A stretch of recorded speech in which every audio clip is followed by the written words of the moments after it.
3 ദിവസങ്ങളിലായി നടന്നു വന്നിരുന്ന മലബാർ സ്വതന്ത്ര സുറിയാനി സഭയുടെ 38ാം സുവിശേഷ മഹായോഗം സമാപിച്ചു. സമാപന ദിവസമായ ഞായറാഴ്ച വൈകിട്ട് സഭാ പരമാധ്യക്ഷൻ സിറിൽ മാർ ബസേലിയോസ് മെത്രാപ്പൊലീത്തയുടെ മുഖ്യ കാർമ്മികത്വത്തിൽ നടന്ന സന്ധ്യാ നമസ്കാരത്തിനു ശേഷം സഭാ ഗായക സംഘത്തിന്റെ ഗാന ശുശ്രൂഷയോടെ ആരംഭിച്ച യോഗത്തിൽ മലങ്കര ഓർത്തഡോക്സ് സഭയിലെ ഫാദർ നോബിൻ ഫിലിപ്പ് വചന പ്രഘോഷണം നടത്തി.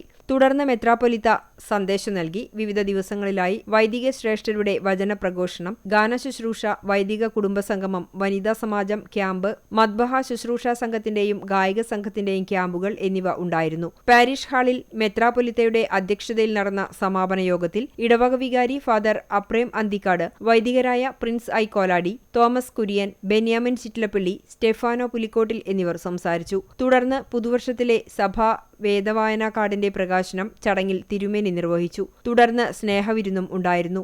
മഹാസുവിശേഷ യോഗത്തിന് സുവിശേഷ സംഘം secretary father Scaria Cheeran, treasurer Stephano Pulikottil, programme convener CP David എന്നിവർ നേതൃത്വം നൽകി.